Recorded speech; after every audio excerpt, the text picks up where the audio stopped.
Masuk pada bulan Juli Agustus kita akan melanjutkan pembahasan kita mengenai wisdom. Tadi Pastor Felita sudah sampaikan.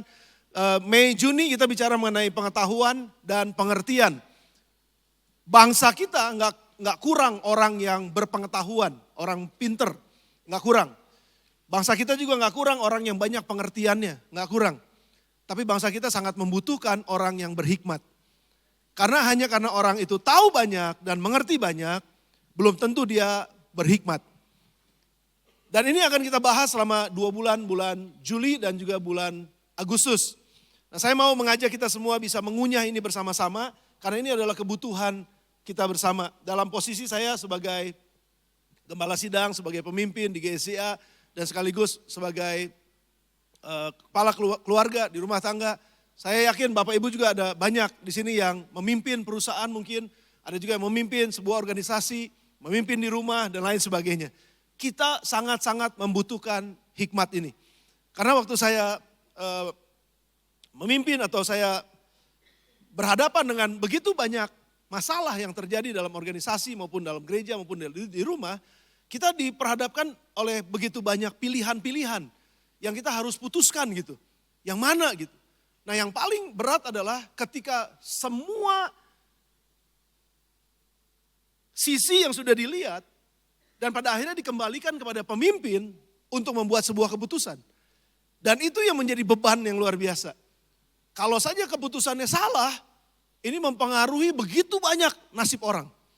Ya kan? Apalagi di bangsa dan negara kita. Keputusan pemerintah salah aja mempengaruhi ekonomi, mempengaruhi hajat hidup orang banyak, mempengaruhi kesejahteraan, mempengaruhi semua perjalanan kehidupan di dalam bangsa dan negara ini. Jadi saudara bisa bayangkan begitu beratnya sebenarnya jadi seorang pemimpin, makanya membutuhkan hikmat dan kebijaksanaan.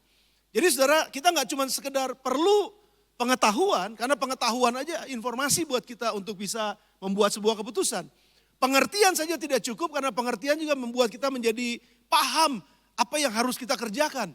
Tetapi hikmat, itulah yang kita putuskan setiap hari dalam kehidupan kita, dan itu akan memimpin kita kepada kehidupan yang lebih baik atau kehidupan yang menurun. Jadi saudara, ini merupakan sebuah tantangan buat kita, karena kalau kita membuat keputusan yang salah, maka akibatnya ke depan itu panjang dan termasuk, nah hari ini saya ingin kita sama-sama lebih fokus mengerucut sedikit kepada jiwa kita. Itu akan mempengaruhi jiwa, emosi, perasaan kita. Karena pada akhirnya itu juga akan mempengaruhi kehidupan kita selanjutnya. Nah, kita kan diperhadapkan kepada banyaknya pilihan, begitu banyak pilihan. Ya, di dalam dunia ini mulai dari pilihan yang sangat sederhana sampai pilihan yang paling besar dalam kehidupan kita. Salah makan, ya masalahnya paling cuma 1 jam, mules-mules. Paling 1 hari, kalau memang itu mules-mules buang-buang, ya udah diinfus saya sebentar, besok udah sembuh lah. Puji Tuhan, norit, ada norit. Jadi masalah salah makan 1-2 hari udah selesai. Tapi bagaimana dengan salah pilih jodoh? Bagaimana salah pilih pasangan hidup? Menikah dengan orang yang salah. Itu penderitaan atau kesusahan seumur hidup, saudara. Saya bisa bayangin, ada orang bilang katanya bahwa menikah dengan orang yang tepat itu surga. Tapi menikah dengan orang yang salah, neraka seumur hidup. Saudara mau pilih yang mana? Tapi semuanya ada pilihannya. Nah, pilihannya itu waktu kita putuskan menentukan masa depan kita. Jadi betul-betul sangat dibutuhkan hikmat saat ini. Masalah yang terbesar kalau saya lihat dan saya pelajari, saya coba renungkan, saya mendengar dari begitu banyak konseling dan lain sebagainya. Masalah terbesar orang Kristen hari ini bukan masalah penganiayaan. Masalah besar orang Kristen hari ini adalah masalah kurang hikmat yang menyebabkan membuat keputusan salah dan pada akhirnya membuat hidupnya berantakan. Hanya karena kita orang Kristen, hidupnya belum tentu benar. Kenapa? Karena keputusannya juga belum tentu benar. Kenapa keputusannya nggak benar? Karena kekurangan hikmat dari Tuhan untuk bisa memutuskan sebuah keputusan yang benar. Nah, kita akan bahas ini bersama-sama, saudara. Makanya hari ini judul khotbah saya adalah Wisdom and Soul. Hikmat atau kebijaksanaan dengan jiwa kita. Jiwa itu bicara mengenai perasaan, jiwa itu bicara mengenai emosi, jiwa itu bicara mengenai pikiran dan perasaan yang menjadi satu. Itu jiwa kita. Nah, kalau jiwa kita terganggu, kita sakit jiwa.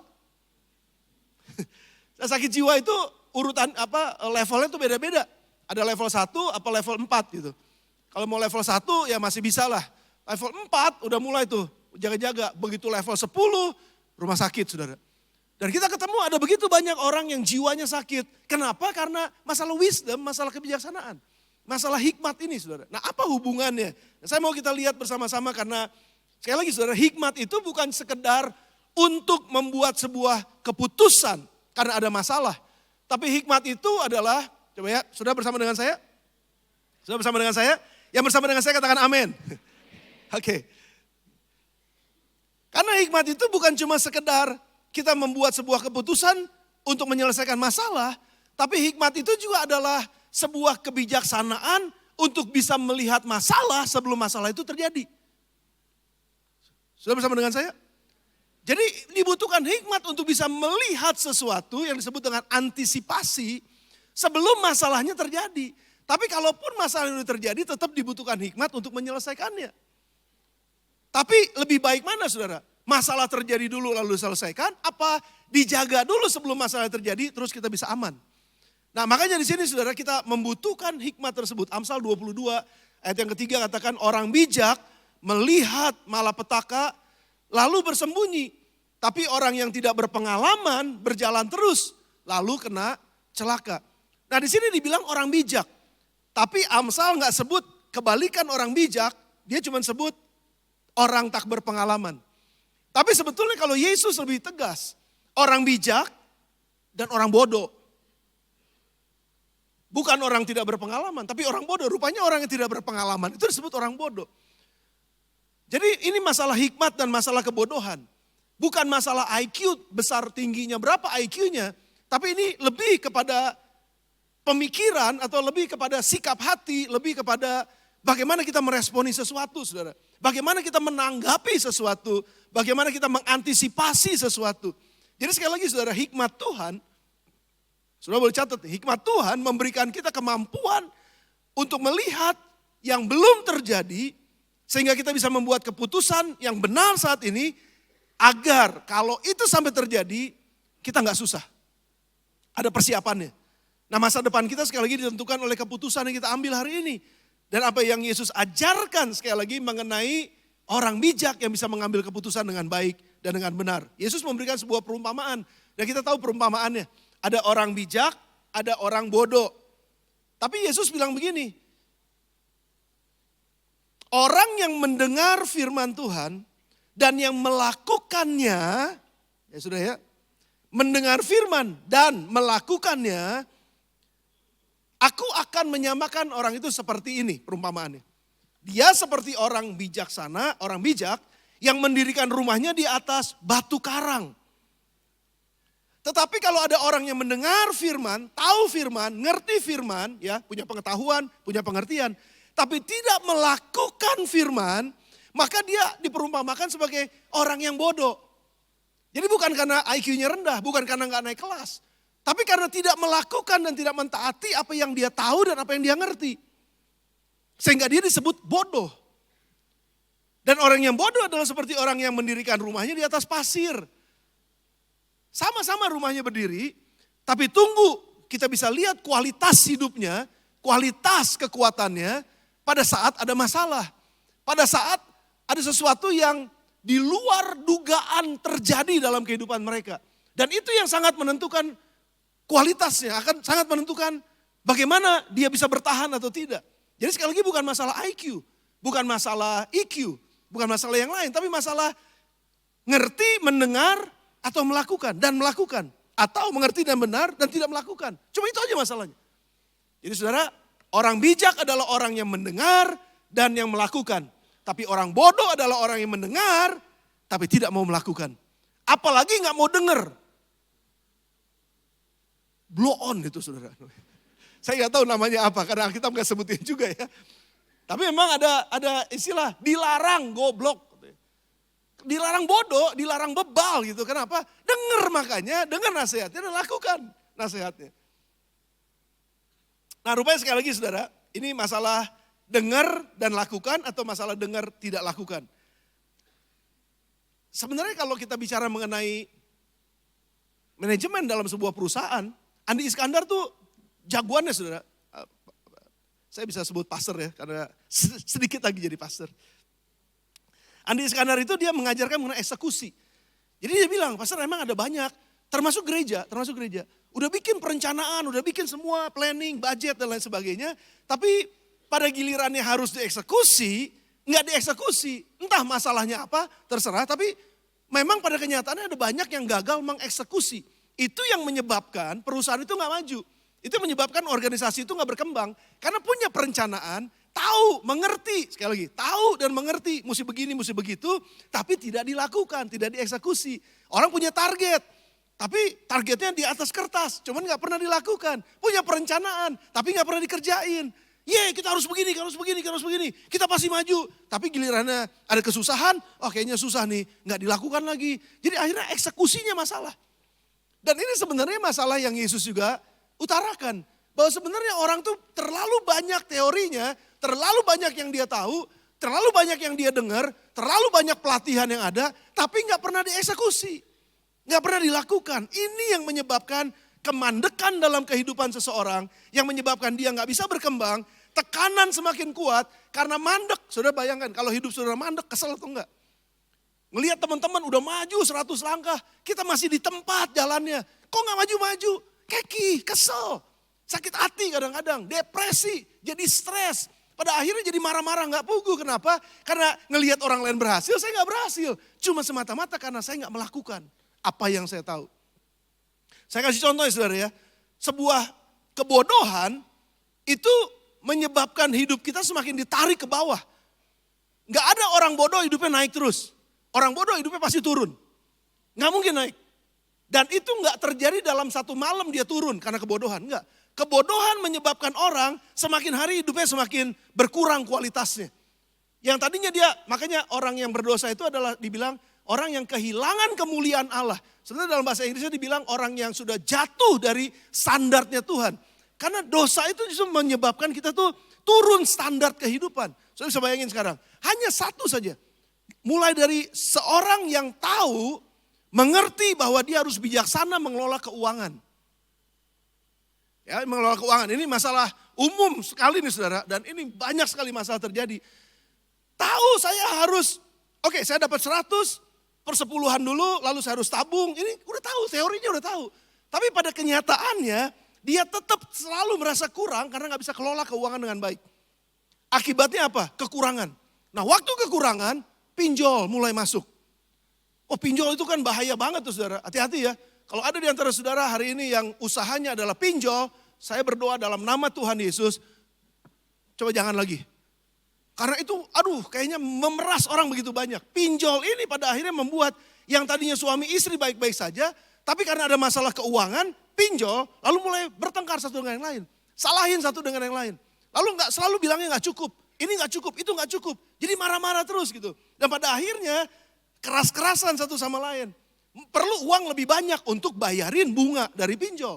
Dan pada akhirnya apa? Yang tadinya kerja malam udah pulang sampai rumah. Sekarang pulang kerja mesti cari kerjaan yang lain. Kenapa? Karena mesti, kalau enggak cukup kita gitu. Siapa bilang gak cukup? Allahku akan memenuhi segala keperluanmu menurut kekayaan dan kemurahan dalam Kristus Yesus, Tuhan kita. Amin gak saudara? Jadi kalau menurut saya, kalau kita mengerti firman Tuhan, kita tahu bahwa Tuhan gak akan membiarkan kita minta-minta dan kekurangan.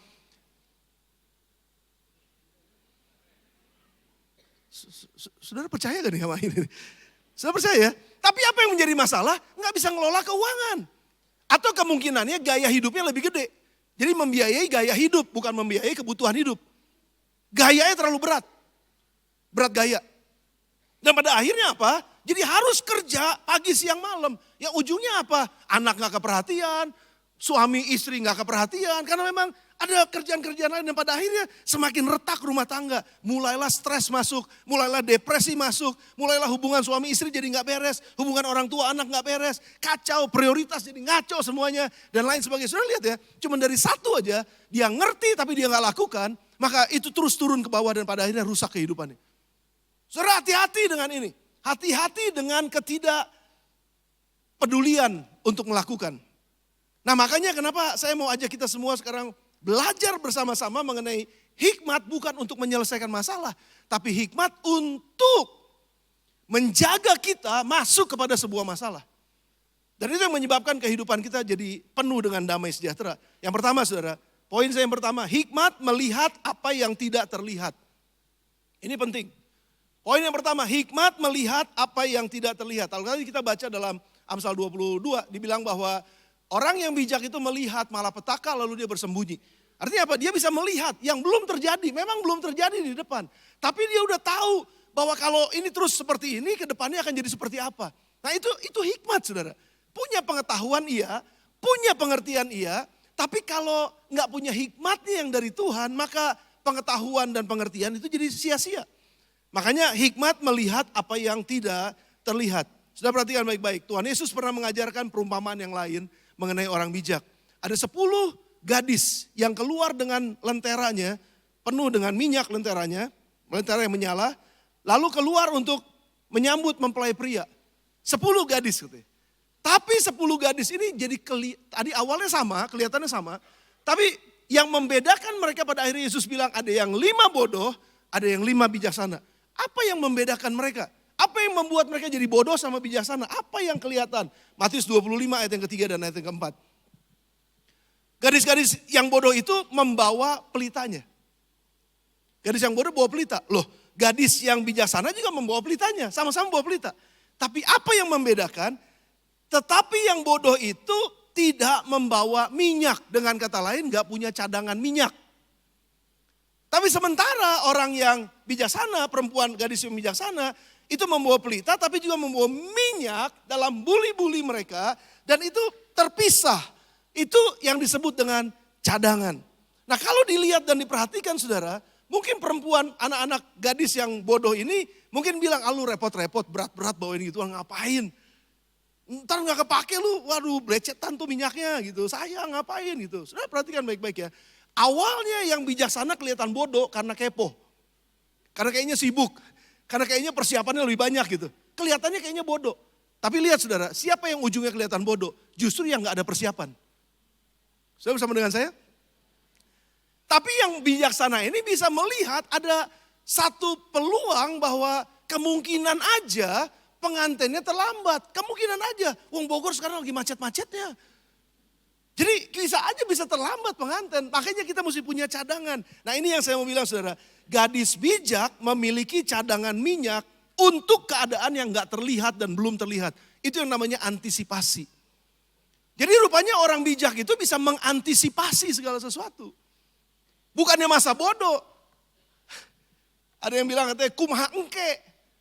Engke kumaha. Sengke. Apa sih sengke itu apa sih? Ada yang bilang begitu sama saya tadi.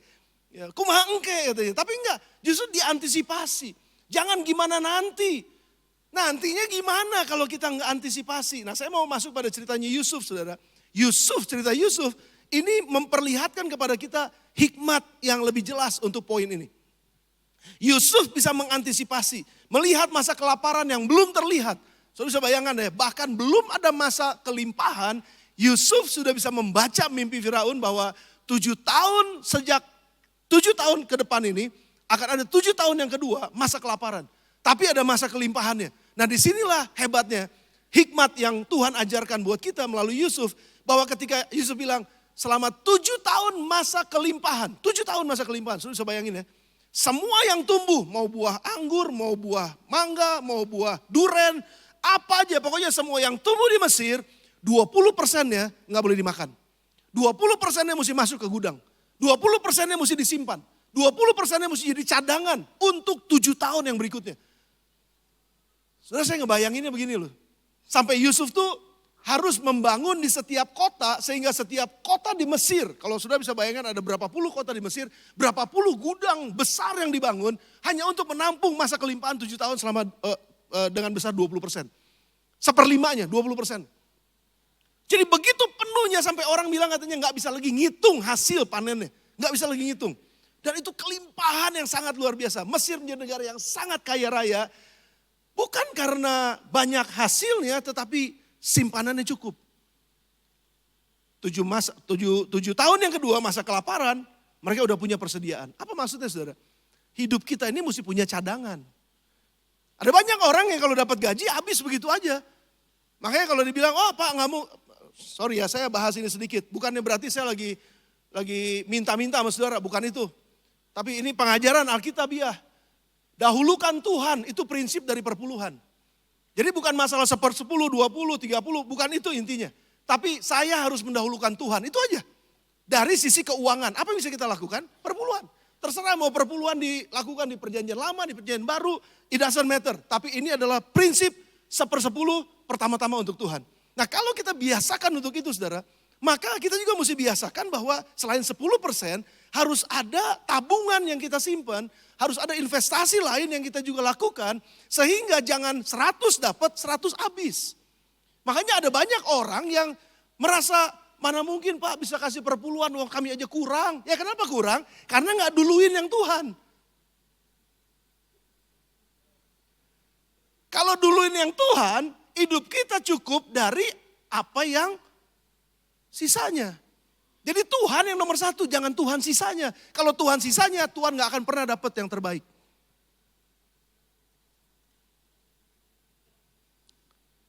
Ntar saya ada di TikTok lagi nih kayak ini. Nih pendeta uang nih katanya, pendeta mamon katanya. No, justru saya mau sudah diberkati oleh Tuhan. Bukan supaya gereja ini dapat uang, bukan. Tapi itu prinsip saudara. Makanya kalau kita bisa prinsip ini, itu namanya prinsip kita investasi buat kerajaan sorga itu, investasi ya kalau bilang, itu bagiannya Tuhan. Tapi juga ada investasi di bumi ini. Ada tabungan di bumi ini. Saya sama Epi kami beberapa waktu terakhir bicara, oke, kita 30%. Pokoknya 30%-nya itu buat investasi, buat tabungan, buat perpuluhan dan lain sebagainya, buat sumbangan-sumbangan, buat nolong orang dan lain sebagainya lah. Ya kita hidup dari 70%-nya tapi kita juga harus jaga-jaga ini. Supaya kita jangan akhirnya kehabisan atau nggak punya cadangan. Sudah ngerti? Karena kita nggak pernah tahu, kita nggak pernah bisa antisipasi bahwa kalau sekarang masih kerja, ingat 60 tahun masa pensiun. Dan kalau begitu masa pensiun, 59 tahun, 1 tahun lagi pensiun terus nggak bisa punya apa-apa. Itu membuat orang jadi deg-degan, itu yang membuat orang jadi depresi, itu yang membuat orang jadi stres. Mau ngapain nih nanti gitu, kalau udah gak ada kerjaan. Sudah ngerti maksud saya? Antisipasi itu adalah bentuk sebuah hikmat. Jadi makanya kenapa Yusuf mengajarkan kepada kita, itu disebut dengan cadangan. Punya cadangan, milikilah investasi. Karena kita gak pernah tahu hidup kita ke depan seperti apa, karena gak ada yang bisa tebak apa yang akan terjadi di depan. Tapi kita bisa antisipasi, kalaupun terjadi kesulitan, kita punya tabungan. Kalaupun kesulitan, kita punya simpanan atau cadangan. Sekali lagi saudara, hikmat inilah yang akan melindungi kita. Dan kalau kita punya cadangan inilah yang akan menolong kita untuk punya rasa damai sejahtera. Kalau gak pusing, saudara, sakit kepala. Kerja akhirnya jadi gak beres karena mikirin gimana nanti kalau udah pensiun. Pelayanan jadi gak beres karena mikirin gimana nanti kalau pensiun. Akhirnya wah kalau bisa segala macam dilakukan.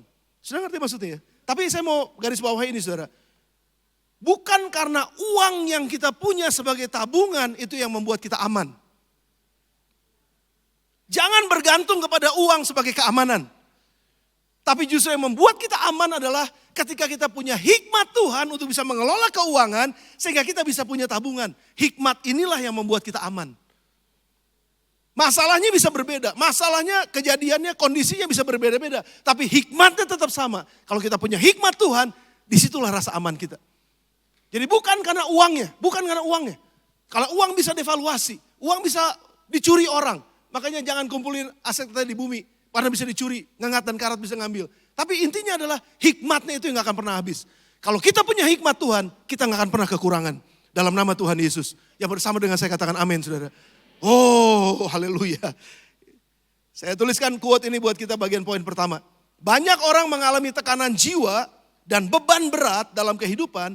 Karena ini masalahnya. Tahu kebenaran tapi tidak melakukan. Dan itulah kebodohan. Dan kebodohan selalu membawa orang drag people down. Akan selalu membawa orang turun jauh ke dasar laut, ke dasar kesusahan mereka. Karena dosa, kebodohan menarik orang turun sampai ke bawah. Gak pernah bawa orang naik ke atas. Makanya saudara, kita butuhkan hikmat. Supaya kita tetap punya damai sejahtera. Yang kedua, hikmat memilih sulit sekarang, tapi senang dan tenang kemudian. Jadi sekarang susah memang, betul sekarang susah. Tapi nanti kesananya senang gitu. Jangan sekarang mau senang, tapi nanti di sananya susah. Sama seperti orang yang mendirikan rumah di atas pasir. Maunya cepat beres, mau cepat beres. Mau cepat kaya, mau cepat berhasil, mau cepat naik pangkat, mau cepat ini, mau cepat itu. Pokoknya sekarang pengen cepat. Tapi ujungnya jadi susah. Tapi biar kalau hikmat yang dari Tuhan, nggak apa-apa. Kita sekarang bangun dulu, capek dulu, memang perlu waktu lebih lama, perlu bayar batu kali yang lebih banyak supaya fondasinya lebih kuat. Lebih sabar dulu aja, nggak apa-apa. Susahnya sekarang. Tapi nanti waktu ada masalah, kita senang dan kita tenang. Amin, saudara. Dan ini yang Tuhan ajarkan mengenai hikmat tersebut, saudara. Ingat pepatah yang katakan bersakit-sakit dahulu, bersenang-senang kemudian, berakit-rakit dahulu.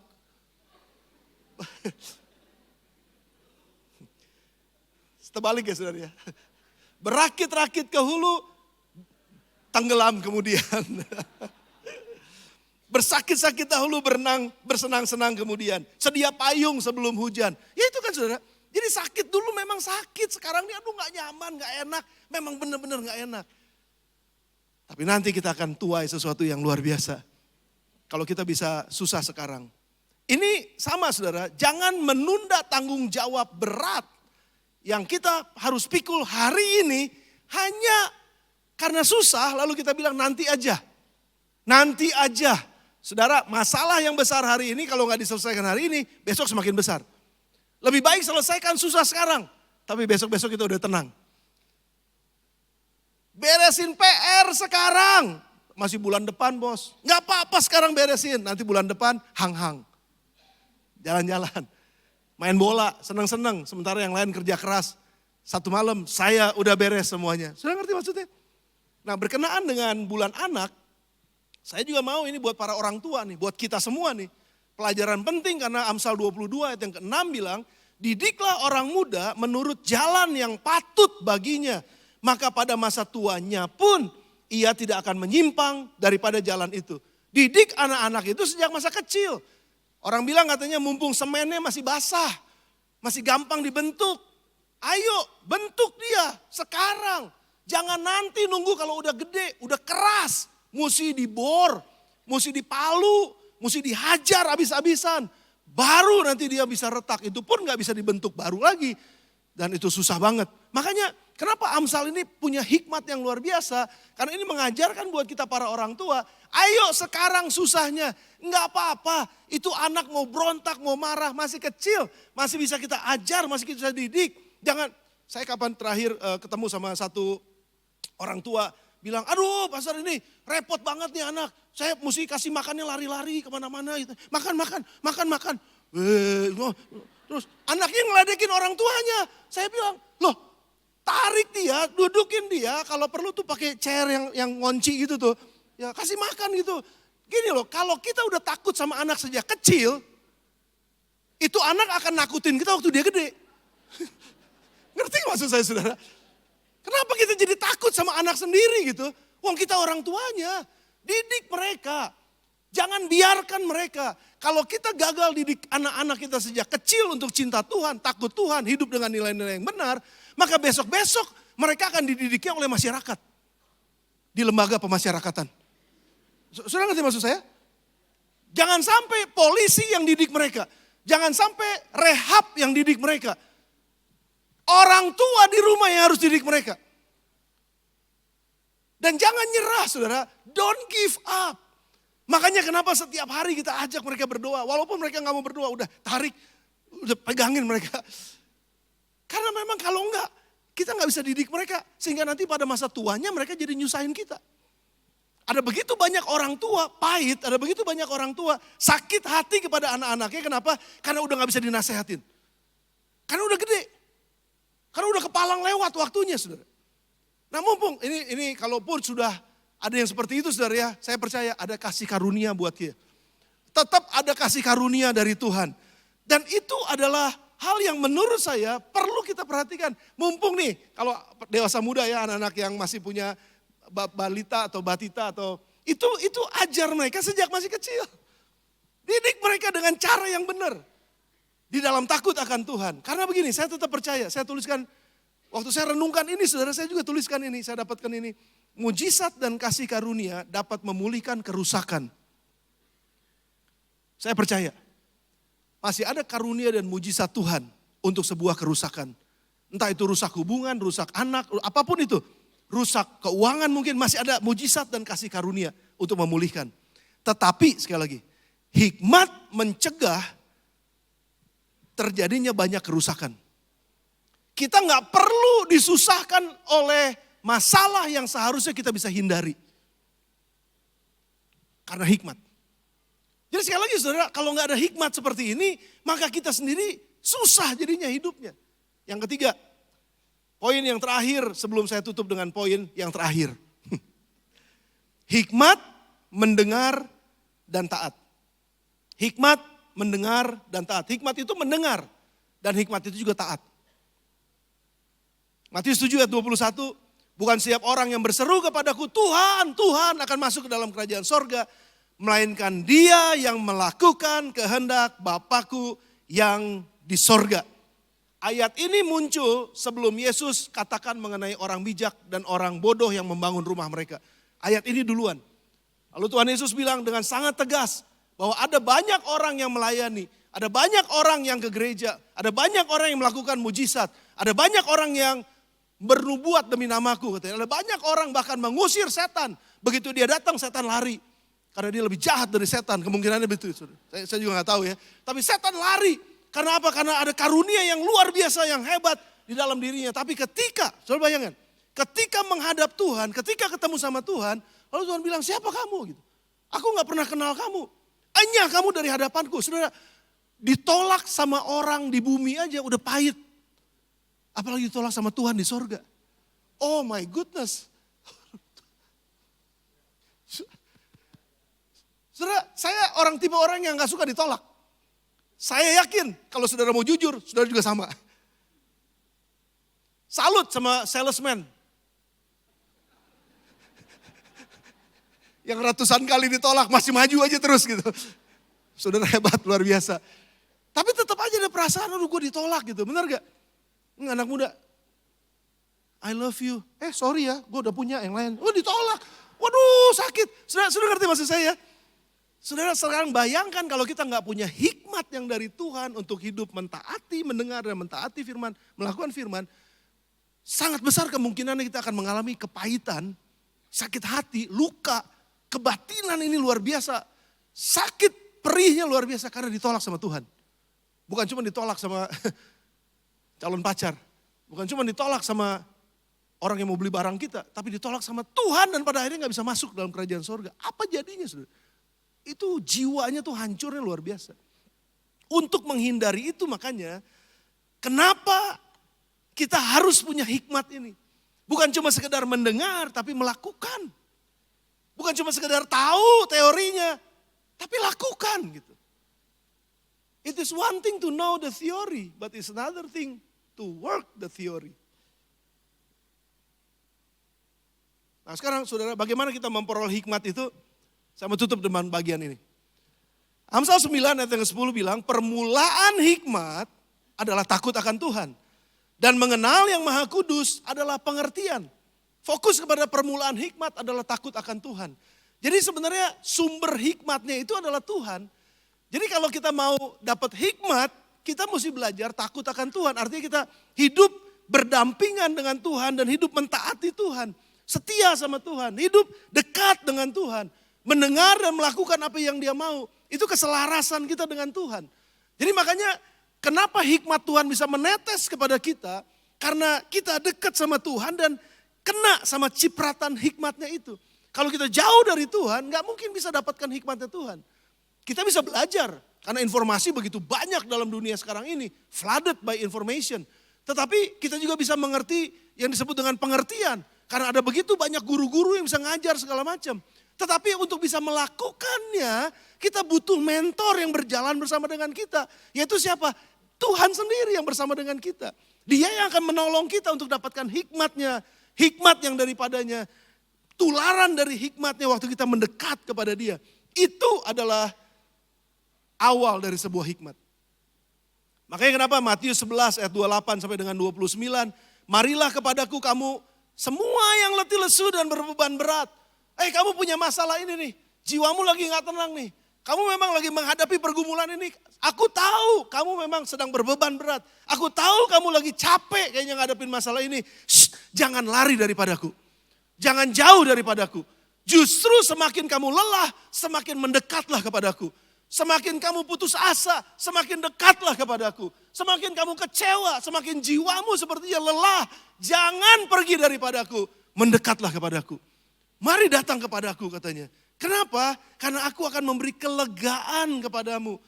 29, pikulah kuk yang kupasang dan belajarlah padaku. Sebab karena aku lemah lembut dan rendah hati, jiwamu akan mendapat rest.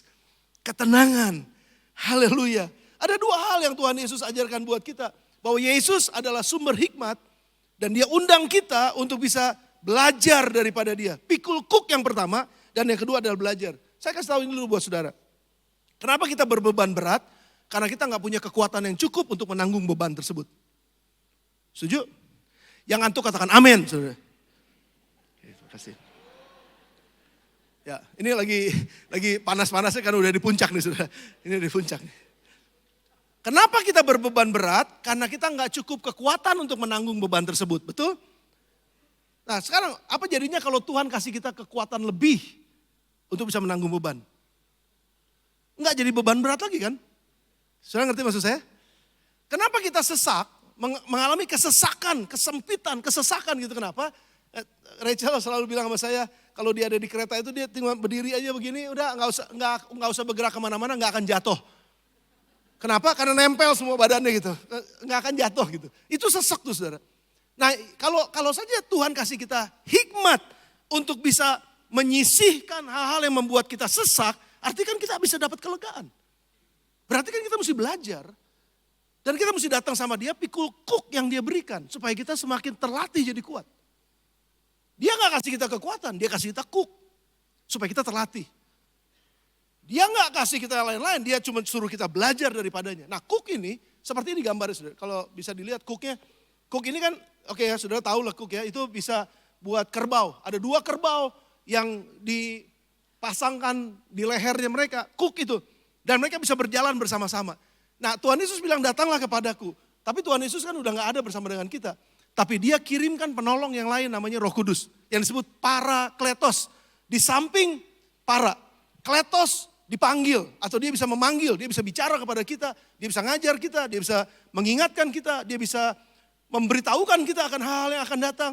Dia ada di samping kita, jadi dia nih dekat sama kita nih. Makanya kita harus berjalan bersama dengan dia, tapi dengan kuk yang dipasang. JJ maju ke depan. JJ itu ada Jovelino sama ada Jeremy, Jovelino, JJ. Kamu cepet. Saya udah dari tadi merhatiin lagi puji-pujian. Ini anak badannya gede dua-duanya. Jadi cocok buat jadi kerbau. Nah. Ini ada kerbau di depan, tadi ada kerbau ya. Contoh ya bro. Ini anak-anak saya ini. Oke, ini kerbau, tuh. Kerbau. ada 2 kerbau di depan. Saudara perhatikan ya. Karena Jove lebih tua, jadi Jove menjadi Roh Kudus. Karena Jeremy lebih muda, Jeremy jadi manusia biasa. Yang harus corporate dengan Roh Kudus. Harus belajar dari Roh Kudus. Ya, berjalannya nggak sendiri-sendiri, tapi berjalannya dipasang kuk sama Tuhan. Sudah ngerti? Jadi nggak dia jalan sendiri, Roh Kudus kemana, dia kemana nggak. Harus bersama-sama. Ini namanya kolaborasi keduanya. Nah belajarlah daripadaku kata Tuhan. Maksudnya apa saudara? Saudara perhatikan ya. Kalau saja Jeremy, ini anak yang kekeh mau jalan sendiri gitu.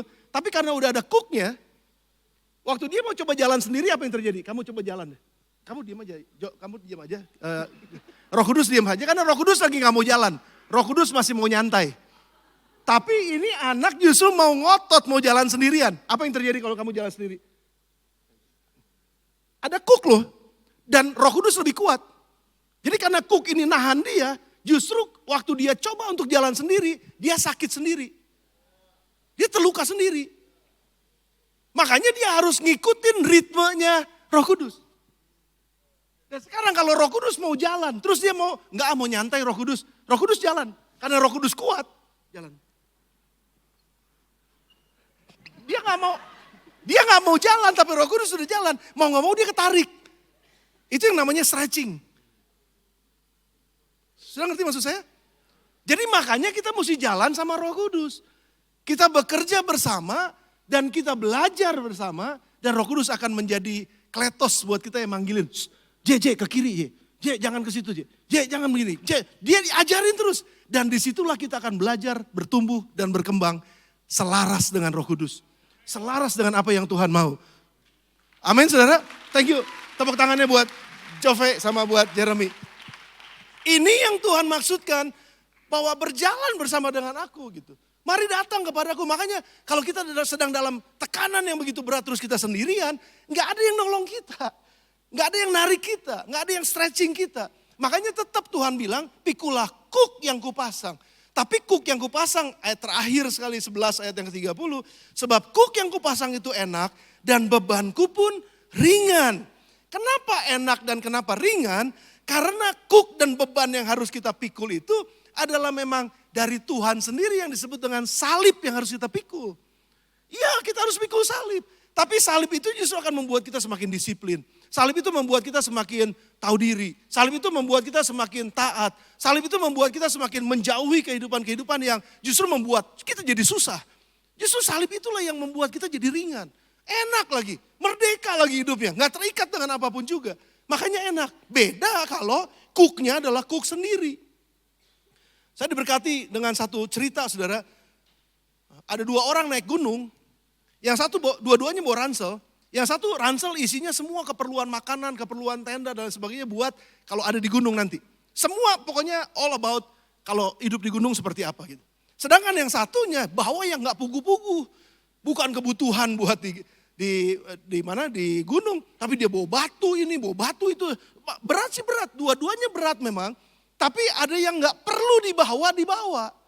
Dan itu yang menjadi tambah berat, udah naik gunungnya berat, itu jadi tambah berat. Nah ini yang saya dapat gambaran saudara bahwa dalam konteks ini Tuhan Yesus tidak menawarkan untuk memberikan kekuatan buat kita untuk memikul beban. Tapi dia berikan kepada kita hikmat untuk tidak memasukkan beban yang tidak perlu ke dalam ransel kita. Gak perlu kamu punya beban itu. Gak perlu kamu punya beban keuangan seperti itu.